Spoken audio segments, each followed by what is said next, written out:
I was very nervous when John asked me to speak tonight because I spend most of my day working on this committee, the Committee on the Strategic Competition between the United States and the Chinese Communist Party. And we spend a lot of time on the committee, and John's a great member of the committee, talking about the military dimension of this competition with China, the economic dimension of this competition with China, and the technological competition component of this competition with China. And this is the primary dynamic shaping the foreign policy discussion in Washington, D.C. But it wasn't obvious to me what connection any of that would have with the subject of this gathering. That wasn't until I heard a story recently from a young man that came into contact with the committee who was a graduate student from the People's Republic of China. And he was a quiet opponent of the regime. And when I asked why he opposed the Chinese Communist Party, he answered simply, and this was very surprising to me. He said, because I have faith. And he didn't mean faith in democracy or faith in the future, though he may well have had faith in those things too. He meant faith in God. And he was eager to explain why, in his view, the regime was so bent on destroying faith. If they can stamp out our belief in anything greater, he said, life becomes nothing more than the incentives of the party that it can offer and the punishments it can deliver. That is the goal. That is the goal of the Chinese Communist Party. Reduce men and women to flesh and bones, simple tools to use to fulfill party objectives, sacrificed or disposed of at will. Because for that entity, a proudly Marxist-Leninist regime that sees itself as Stalin's rightful heir, you heard that right, Stalin, individuals do not have inherent worth. Chairman Mao famously remarked, "I'm not afraid of nuclear war. China has a population of 600 million. Even if half of them are killed, there are still 300 million people left."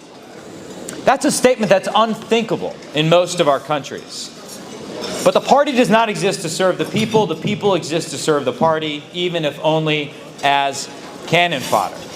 That's why they spend more on internal security than on their military. That's why they have such a pervasive censorship system. And that's why, as this young Chinese man explained, the CCP is desperate, and here's where I think it intersects with your mission. The CCP is desperate to crush religion.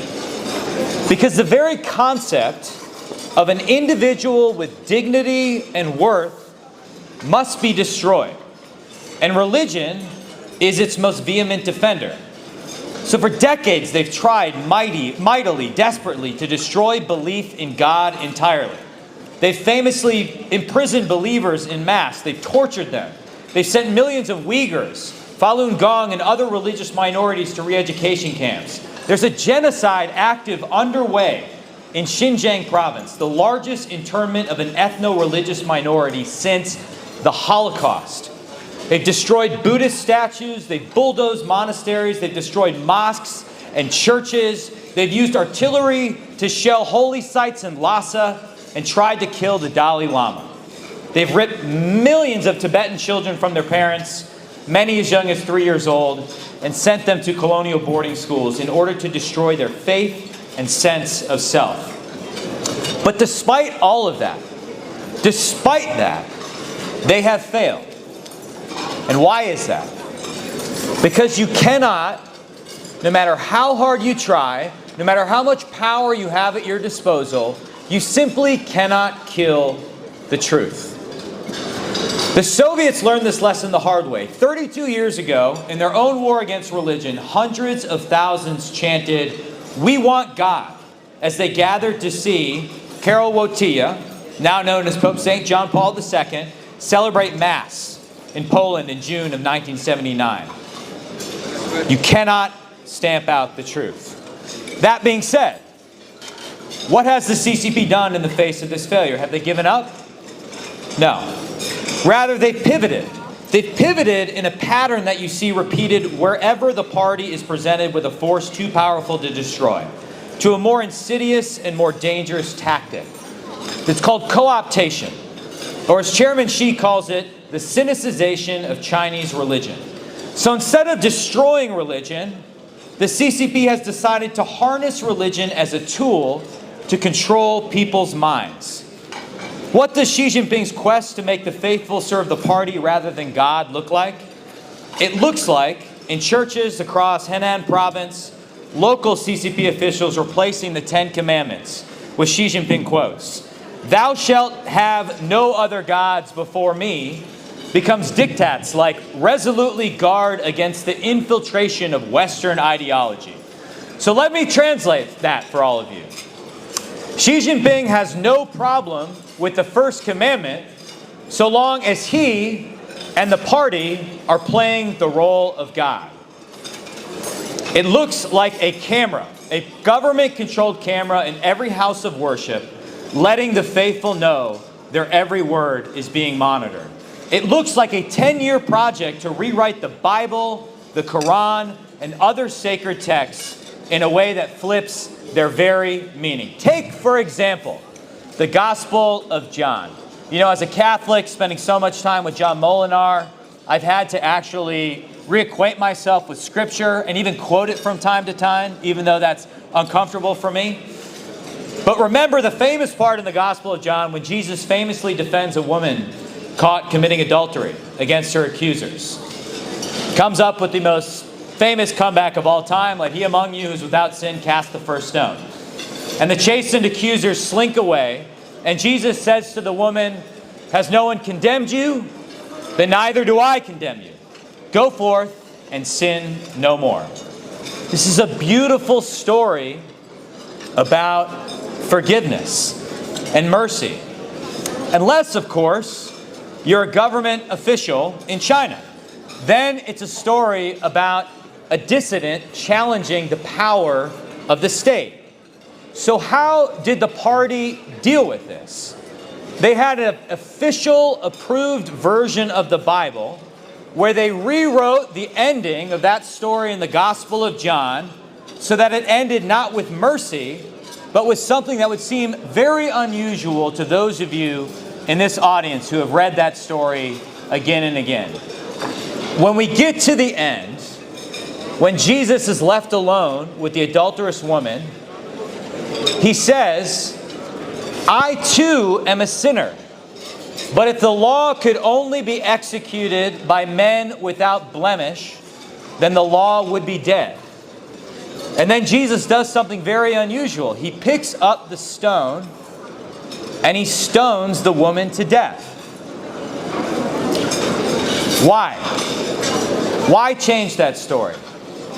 Because there can be no power greater than the power of the state as controlled by the party.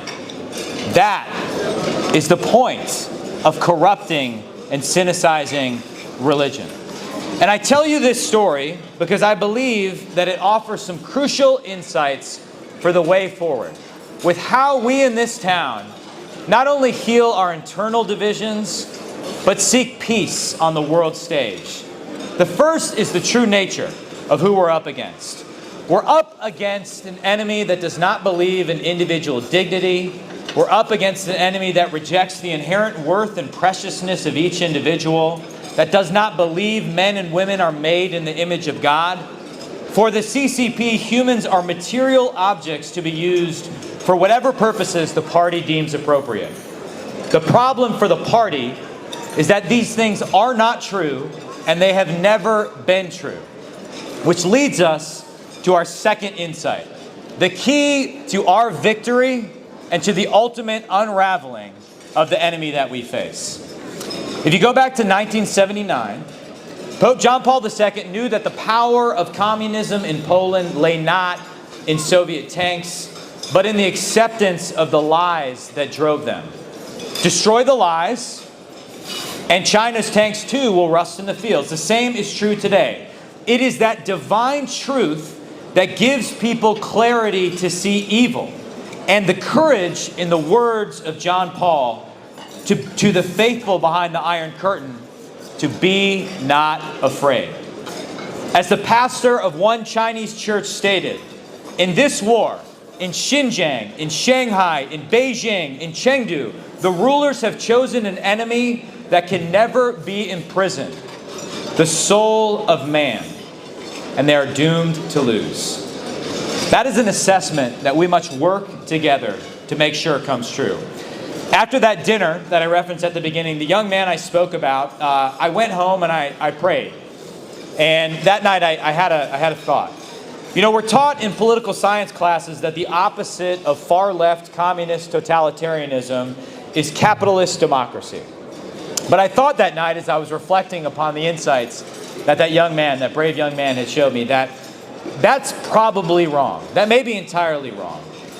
Maybe the opposite of communism isn't a political economic system at all. Because communism itself is not a political economic system. It's a perverted inverse religion. It's an all-consuming ideology imposed not by free belief, but by force and indoctrination. Its churches are the labor camps, the gulags, the re-education centers. Its confession booths are torture chambers. Its priests are the censors, the propagandists, the secret police. I thought to myself that night that maybe the opposite of communism is actually faith in God. Communism seeks domination.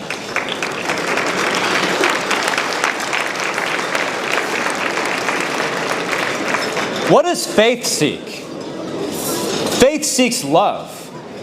Communism seeks the obliteration of the individual on the altar of the collective. Faith seeks the dignity of the individual, the respect due to each and every one of us as a child of God. Faith seeks the elevation of man's soul, while communism seeks its abasement. The essence of Marxism is class struggle, pitting different elements of society against one another. Mutual suspicion, neighbor against neighbor. Mao took this to a new level with his doctrine of continuous revolution. This was ever escalating purges of those deemed counter-revolutionary, which even led to hundreds of rightists being literally eaten by crazed Maoists during the Cultural Revolution. But there is a commandment that we all know that is fatal to this dark world order. A simple commandment we all know. Love one another as I have loved you. If we follow that commandment, how could you ever inform on your neighbors? How could you participate in purging your adversaries? How could you tolerate the gulags, the labor camps, the re-education centers? The famous Soviet dissident Alexander Solzhenitsyn, who was himself a long time incarcerated at one of the gulags under Stalin, perhaps put it best. While I was still a child, I recall hearing a number of old people offer the following explanation for the great disasters that had befallen Russia. Men have forgotten God. That's why all this has happened. And since then, I have spent well nigh 50 years working on the history of our revolution. And in the process, I have read hundreds of books, collected hundreds of personal testimonies, and have already contributed 8 volumes of my own toward the effort of clearing the way the rubble left by the upheaval. But if I were asked today to formulate as concisely as possible the main cause of our ruinous revolution that swallowed up some 60 million of our people, I could not have put it more accurately than to repeat, men have forgotten God. That's why all this has happened. The opposite of communism is not capitalism, it is not democracy, it is faith in God. I chair our committee. On strategic competition with the Chinese Communist Party. But this strategic competition is not a test of 2 different militaries. It's not a test of 2 different socioeconomic systems. It is at its core a struggle for souls. Our entire foreign policy, our entire statecraft must be built on this recognition of soulcraft. And the good news is, in that struggle for souls, we have a more powerful weapon than any economic sanction, a more powerful weapon than any military armed with missiles and nuclear weapons, a more powerful weapon than a Taylor Swift tweet or a presidential proclamation. We have Jesus Christ.